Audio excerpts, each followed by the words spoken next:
श्री शिवाय नमस्तुभ्याम। हर हर महादेव। आज की वीडियो के माध्यम से आपको बताने का प्रयास करूंगी कि त्रिपुरा सुंदरी माता का प्रागट्य कब हुआ था। साथ ही बताऊंगी कि त्रिपुरा सुंदरी माता के स्मरण से घर या मकान या कोई दुकान है, कोई भूमि है, व्यापार है जो कि आपको फल नहीं रही है, अर्थात उस स्थान से आपको अच्छा फल की प्राप्ति नहीं हो रही है और घाटे में जाते हैं आप, तो आपको त्रिपुरा सुंदरी माता के स्मरण से कैसा उपाय करना चाहिए जिससे आपकी दुकान, व्यापार, भूमि आपको फल प्रदान करे। तो संपूर्ण जानकारी जानने के लिए, समझने के लिए वीडियो को अंत तक जरूर सुनिएगा, देखिएगा। चैनल पर पहली बार आए हैं तो चैनल सब्सक्राइब अवश्य कर लीजिएगा। साथ ही यह जानकारी यदि आपको अच्छी लगती है तो और लोगों तक पहुँचाया करिए। वीडियो को लाइक एंड शेयर करना नहीं भूलिएगा। तो देर न करते हुए चलते हैं, हम जान लेते हैं कि त्रिपुरा सुंदरी माता का प्रागट्य किस दिन एवं किस समय पर हुआ था और कारण जान लेते हैं। तो इसके महत्व को आप समझेंगे तब आपको उपाय करने में भी अच्छा लगेगा और आप उपाय की महत्वता को समझ पाएंगे। त्रिपुरा सुंदरी माता का जो प्रागट्य अर्थात जन्म दिवस होता है वो माघ महीने की शुक्ल पक्ष तृतीया तिथि को होता है। जैसा कि अभी फरवरी में 10 फरवरी 2024 दिन शनिवार से गुप्त नवरात्रि का प्रारंभ हो रहा है। तो त्रिपुरा सुंदरी माता का जो प्रागट्य है गुप्त नवरात्रि जो माघ महीने के तृतीय तिथि के दिन उनका प्रागट्य हुआ था। तो इस तिथि का एवं गुप्त नवरात्रि का अपने आप में ही विशेष महत्वपूर्ण एवं प्रयोग होता है, महत्व होता है नवरात्रि का। तो आपको जानना यह आवश्यक होगा कि त्रिपुरा सुंदरी माता का आखिर प्रागट्य क्यों हुआ था, किसके कारण हुआ था। तो थोड़ी सी कथा स्मरण कराती हूँ कि जब श्री कामदेव जी जलकर भस्म हुए थे भगवान शंकर के तीसरे नेत्र से, तो जलकर भस्म हुए तो जो भस्म प्राप्त हुई थी तो भृंगी ने सोचा कि क्यों ना मैं इस भस्म का पुतला बना लूँ, और भृंगी ने उस भस्म से, कामदेव के जले हुए शरीर की भस्म से पुतले का निर्माण किया। और उन्हें लगा, भृंगी को, क्योंकि उन्होंने माता पार्वती को देखा था, माता उमा को देखा था कि माता ने पुतले का निर्माण करके उसमें प्राण डाले थे, तो क्यों ना मैं भी ऐसा करके देखूं कि मेरे अंदर बल है या नहीं है। और उन्होंने अपने बल को पता करने के लिए भृंगी उस कामदेव जी के जले हुए भस्म से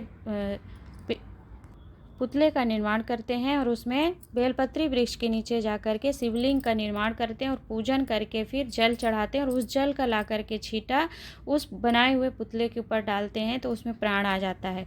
तो उस पुतले ने जब प्राण आ गए तो उसने ना तो कुछ बोला ना कुछ कहा, उसने हंसा, भांड की तरह बहुत तेजी तेजी हंसने लगा। तो भृंगी को क्रोध आ गया कि मेरे बल से मैंने तुम्हें प्रकट किया है और तुम इस तरह भांड से तरह हंस रहे हो, तो जाओ तुम्हारा नाम भांडासुर होगा। और उस पुतले का जो निर्माण किया भृंगी ने, उसका नाम भांडासुर असुर हो गया। भांडासुर ने भगवान शंकर की बहुत आराधना करी और उनसे वर मांगा कि मैं मरूँ ना। तो भगवान शंकर ने कहा ऐसा वर तो दे नहीं सकते कि आप मरेंगे नहीं, आप दूसरा वर मांग लीजिए।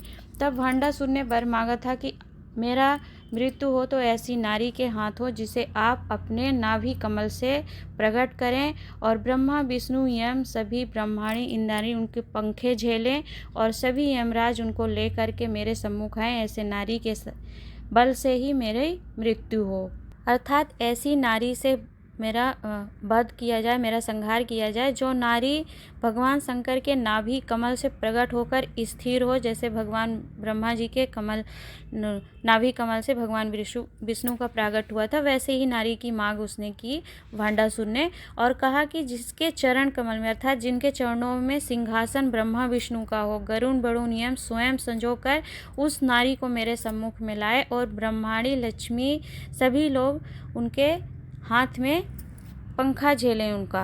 शंकर भगवान ने भांडासुर को वर दे दिया और भांडासुर ने फिर उपद्रव, क्योंकि असुर था तो उसने उपद्रव फैलाना प्रारंभ किया। तब भगवान शंकर ने माता पार्वती का आह्वान किया और स्वयं विश्राम की अवस्था में आप स्क्रीन में देख सकते हैं कि भगवान शंकर अपने नाभि कमल से त्रिपुरा सुंदरी माता को, माता पार्वती का ही स्वरूप है कि माता पार्वती का आह्वान करते हैं और विश्राम अवस्था में भगवान शंकर लेट जाते हैं और माता जगत जननी से कहते हैं कि आप मेरे नाभि कमल पर आकर के त्रिपुरा सुंदरी के रूप में जन्म लेकर विराजमान हुए। तब जगत जननी जगदम्बा से कहते हैं और त्रिपुरा सुंदरी के रूप में माता विराजमान होती है गुप्त नवरात्र में, क्योंकि त्रिपुरा सुंदरी माता भी एक माँ का ही अवतार हैं और गुप्त नवरात्रि में उनका प्रागट हुआ है। तो माघ महीने की तृतीया तिथि गुप्त नवरात्रि में त्रिपुरा सुंदरी का प्रागट होता है भांडासुर का, असुर का वध संहार करने के लिए। आपको बताना चाहूँगी कि त्रिपुरा सुंदरी माता के समान ही माता ने एक बाल स्वरूप भी धारण किया था, जिसे बाल त्रिपुरा सुंदरी के नाम से जाना जाता है। भांडासुर के 30 पुत्र हुए थे, जिसका वध बाल त्रिपुरा सुंदरी माता ने किया था। तो यह था आपको त्रिपुरा सुंदरी माता के प्रागट्य की कथा, जिससे आपको उपाय करने में समझ में आएगा। तो हर तीज का गुप्त नवरात्र, जैसे चैत्र नवरात्र में तीज का गणगौर तीज के रूप में मनाई जाती है। शारदीय नवरात्र में तृतीया तिथि का बहुत महत्व होता है। शंकर भगवान एवं माता पार्वती का पूजन किया जाता है। इसी तरह चैत्र और आषाढ़ी की नवरात्रि पर जो तीज का महत्व रहता है, वही महत्व माघ महीने की तृतीया तिथि शुक्ल पक्ष गुप्त नवरात्रि में माता त्रिपुरा सुंदरी के जन्मदिन का होता है। तो चलिए, यह आपको कथा बताने का प्रयास किया है। जान लेते हैं हम अपने उपाय को, जो कि इस प्रकार है। मान लीजिए कि आपका कोई घर है, मकान है, कोई भूमि है, दुकान व्यवसाय, जिस स्थान पर, जिस भूमि पर आप निर्माण करके चला रहे हैं, और वह भूमि अर्थात घर, मकान या कोई दुकान है, किसी का व्यापार है, वह फल नहीं रहा, अर्थात उससे आपको अच्छे फलों की प्राप्ति नहीं हो रही है, तो आपको कुछ नहीं करना है, त्रिपुरा सुंदरी माता का ही स्मरण करना है आपको। क्योंकि जब भांडासुर का संहार माता त्रिपुरा सुंदरी ने किया था, तो भांडासुर ने प्राण जाने से पहले उन्हें गन्ने का जो एक पौधा होता है, अर्थात पूरा गन्ना होता है, उसे समर्पित किया था। उसे लगा कि मेरे प्राण तो अब जाने वाले हैं, क्योंकि ऐसी नारी ने जन्म ले लिया है, तो क्यों ना मैं कुछ जाते जाते पुण्य कर्म कर लूं। और उसने एक खेत से गन्ने को लिया और उसे माता को समर्पित किया था, जिससे उसे स्वर्गलोक का भी निवास प्राप्त हुआ था। तो माता ने उनका कल्याण किया था। तो इसी प्रकार इस गन्ने का जो रस होता है और गन्ना जो होता है, उसका त्रिपुरा सुंदरी माता के उपाय के लिए बहुत महत्व होता है। तो आप उपाय समझ लीजिए आपको क्या करना है। स्क्रीन पर आप देखेंगे कि यह आपको गन्ना दिख रहा है, तो इस गन्ने को आपको ले लेना है। मार्केट में आपको यह आसानी से गन्ने का रस जो बेचते हैं उनके पास प्राप्त हो जाएगा, या फिर कहीं खेत से आप ले सकते हैं। ले करके इसको छील लीजिए, और जो इसके अंदर के भाग होते हैं, जब ऊपर का आप छील देंगे, हार्ड सी होती है थोड़ी सी स्किन, तो उसको छील देंगे। उसके छिलके निकलने के बाद जो अंदर के जो भाग प्राप्त होंगे, उसके आपको 11 टुकड़े ले लेना है। साथ में 11 बेलपत्र ले लेनी है और 11 समी की पत्ती ले लेना है। और इन तीनों सामग्री को, गन्ने के जो आप 11 टुकड़े लेंगे वो, और 11 जो आप समी पत्र लिए हैं उसे, और 11 बेलपत्र ले करके एक कटोरी में आप तीनों सामग्री को रख लीजिए, और रख करके किसी भी बेलपत्री वृक्ष के नीचे जाइए। बेलपत्री वृक्ष के नीचे जाना है आपको, और सोमवार के दिन जाना है। सोमवार को आपको बेलपत्री वृक्ष के नीचे ये तीनों सामग्री लेकर पहुंचना है। और फिर बेलपत्री वृक्ष के नीचे आपको एक गड्ढा खोदना है, और खोद करके तीनों सामग्री को आपको उसी गड्ढे में दबा देना है, और फिर ऊपर से पोर देना है, गड्ढे को भर देना है, और थोड़ा सा जल समर्पित कर दें। अर्थात जब 3 सामग्री आप डालें गड्ढे के अंदर, तो थोड़ा सा जल भी समर्पित कर दें। और ऐसा जब आप करेंगे तो त्रिपुरा सुंदरी माता का स्मरण करेंगे कि मेरी यह भूमि है, और यह मेरा व्यापार है, यह दुकान है, मुझे फल नहीं दे रहा है, तो हे माँ ऐसी कृपा करें आप कि मुझे वह फलित हो और मुझे उसका लाभ प्राप्त हो, भूमि का, मकान का, दुकान का, व्यापार का, व्यवसाय का, जो भी है आपका।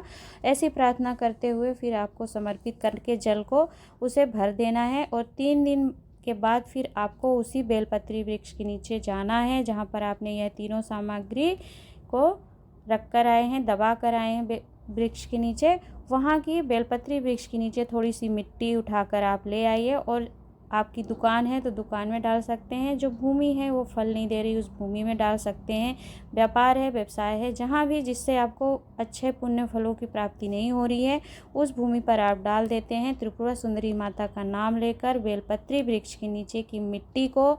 तो फिर त्रिपुरा सुंदरी माता का नाम लेकर कर देने से वह भूमि आपको फल जो नहीं दे रही थे, फल देने लगती है, और आपका व्यापार व्यवसाय ठीक प्रकार से चलने लगता है। और भूमि जिससे आपको अच्छे फलों की प्राप्ति नहीं हो रही थी, वह भूमि भी आपको फल देने लगती है, और सुख समृद्धि यह सभी आपको प्राप्त होने लगता है। तो इतना महत्व होता है त्रिपुरा सुंदरी माता का नाम स्मरण करके। यदि आप गुप्त नवरात्रि में, जो कि माघ महीने की गुप्त नवरात्रि होती है, तृतीया तिथि के दिन तृतीया तिथि के दिन से मतलब है कि तृतीया तिथि के दिन माता का प्रागट्य हुआ है, तो आपको यह उपाय तृतीया तिथि पर ही नहीं करना है, किसी भी सोमवार को आप इस उपाय को कर सकते हैं। वर्ष में जितने भी सोमवार पड़ते हैं, आपको जब ऐसे उपाय की या ऐसी समस्या आपके जीवन में आए, आपको लगे कि मुझे भूमि व्यापार व्यवसाय में कुछ तकलीफ हो रही, फल नहीं दे रहा, आपने किसी जगह दुकान डाली और फल नहीं दे रही है, आपको ऐसा महसूस होता है, तब आप किसी भी सोमवार के दिन इन तीनों सामग्री को लेकर के बेलपत्री वृक्ष के नीचे दबाकर जल समर्पित करके वहाँ की 3 दिन बाद आपको जाना है। जिस दिन आप दबाएंगे उसके 3 दिन बाद जाकर के वहाँ की थोड़ी मिट्टी लाकर आपको पटकना है। तो ऐसा करने से आपको भूमि फल देने लगती है। ऐसा महत्व एवं वर्णन हमारे शास्त्र एवं पुराणों में मिलता है और स्वयं पूज्य गुरु जी भी इस उपाय का वर्णन करते हैं। तो आशा करती हूँ कि आपको सरलतम रूप से उपाय, घर मकान या दुकान व्यापार नहीं फल रहा है तो त्रिपुरा सुंदरी माता के नाम से उपाय करने का जो वर्णन किया है आप समझ पाए होंगे। सरल से सरल विधि में आपको बताने का प्रयास करी हूँ। तो वीडियो थोड़ी भी आपके लिए उपयोगी रही है, लाभप्रद रही है तो लाइक एंड शेयर नहीं करिएगा, क्योंकि हमें लाइक एंड शेयर और कमेंट बॉक्स में यदि आप कुछ टाइप करते हैं श्री शिवाय नमस्तुभ्यं, तो हमें उससे आप मोटिवेशन मिलता है, प्रेरणा मिलती है आप तक नए उपायों की वीडियो पहुंचाने में। तो अवश्य टाइप करिएगा। आज की वीडियो में इतना ही, मिलते हैं हम एक नए उपाय के साथ। तब तक के लिए खुश रहिए, संपन्न रहिए। श्री शिवाय नमस्तुभ्यं। हर हर महादेव।